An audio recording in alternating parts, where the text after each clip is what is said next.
Welcome back to the Deep Dive.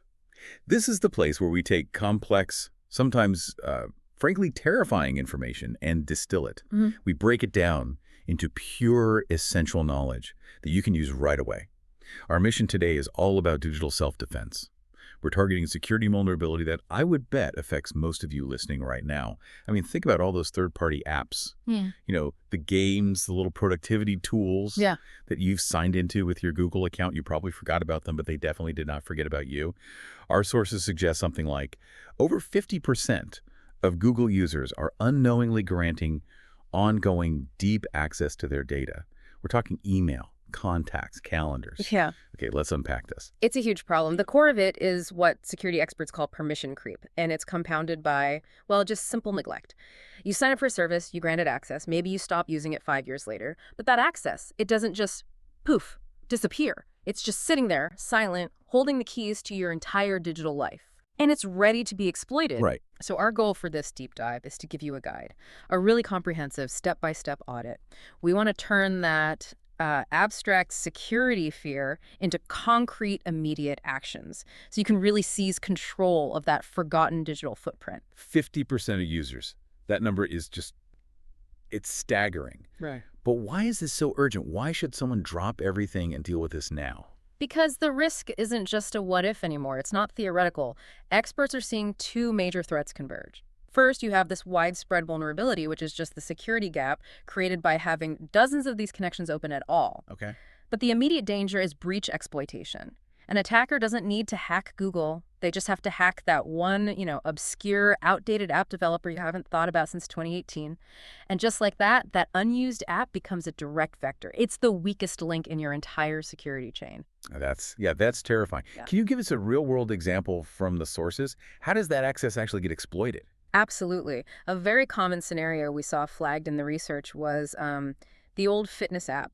It needed calendar access to sync your workout schedule back in the day. You grant it, then you delete the app from your phone and completely forget it exists.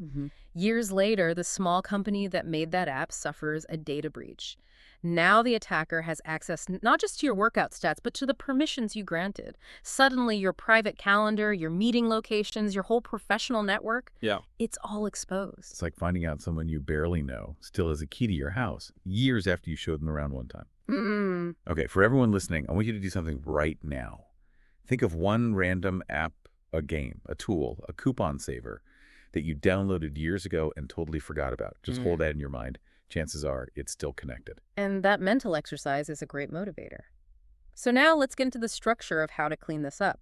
The path is surprisingly simple, but most users just don't know where to look. Your destination is myaccount.google.com.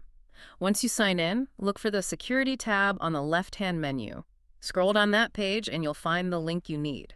Third-party apps with account access. You'll click on Manage Third-Party Access. That right there is your gateway to, well, transparency. And this is where it gets really interesting, because I imagine for someone who hasn't looked at this page in 5 years, it could be a bit overwhelming.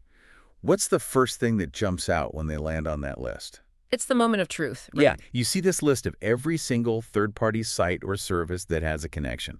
The crucial part, though, is the detail. You can select any app on that list and see the detailed permissions it holds. Does it have access to your Gmail, your calendar? What did you actually give it? And even more revealing is the access history. You have to check when access was granted and, more importantly, when the app was last used. If that date is years ago, it needs your immediate attention. Yes, that list often produces what I'd call a moment of digital shame. So once you're reviewing it, the next step is to apply some critical thinking and spot the danger signs, the digital red flags. What are we looking for? Well, you should probably be shocked by what you find. First, the obvious ones, apps you don't use anymore, or, even worse, apps you don't even recognize. Second, focus on services with incredibly broad permissions. If an app can view and modify your emails or manage your contacts, and it's not, say, a critical tool for your job, that's a massive red flag. Right. And finally, connections made years ago that you've never revisited, those are the low-hanging fruit for attackers. They are literally betting on you forgetting about them. I found an old photo editing tool on my list that still had access to my entire photo library. And I hadn't used it since I got a new phone, maybe 3 years ago. So if you find one of those, what's the next step? What exactly happens when you remove it? That's a really important distinction. Removing access cuts off all data sharing between Google and that app instantly. It's a clean break. However, and this is the key thing to remember, it does not delete your user account with that application. If you want the account itself gone, you have to go to that service provider and delete it directly with them. Got it. So once we've identified those red flags, we move into the action phase. For a forgotten app, it's simple. You select it, you click Remove Access, and you confirm in the pop-up. 2 clicks, and a years-old vulnerability is just gone. Exactly. But what about the apps you still use? You don't have to cut them off entirely, right? The recommendation is to explore the option to limit permissions. Check if the app itself offers, say, a more limited scope or a shorter duration for access. Push back on giving them everything forever.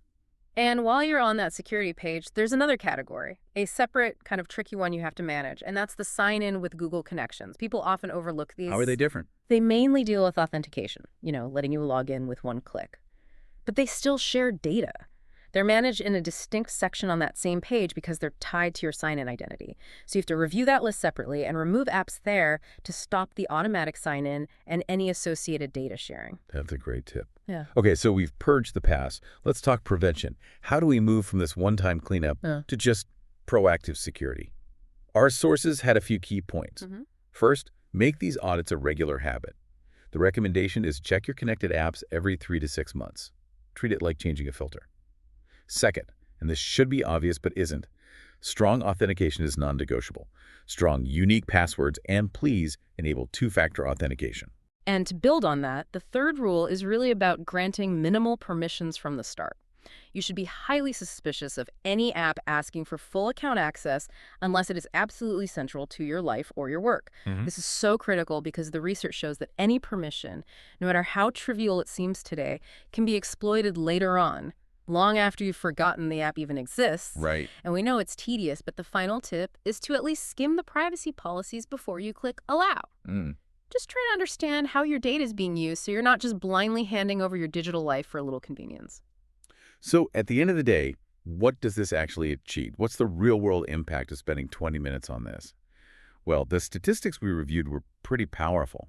Removing unused apps prevented a major data breach for thousands of users in 2024 alone. Wow. And by keeping your access tight, by auditing regularly, you're looking at a verifiable 65% risk reduction against things like identity theft, phishing, and unauthorized data use. That is a massive, tangible win for your personal security. And you don't have to wait for an incident to happen. We'll end with a quote that I think just sums this all up perfectly. Yeah. You control your digital footprint. Don't let forgotten apps hold your data hostage. That's it right there. Every single connected app is a potential vulnerability. Active management is what strengthens your security. And, this raises an important question. If you have dozens of forgotten connections to services you don't even remember, what other areas of your digital life are just running on autopilot without your consent? Don't wait for that breach notification to find out. The process is clear, and that benefit, that 65% risk reduction, is massive. Take control today. Visit your security page, myaccount.google.com/security.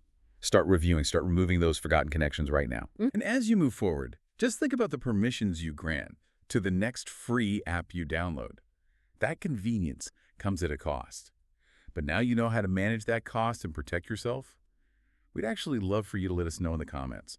What was the most surprising, or maybe the oldest, app you found still connected to your Google account? We'll see you on the next deep dive.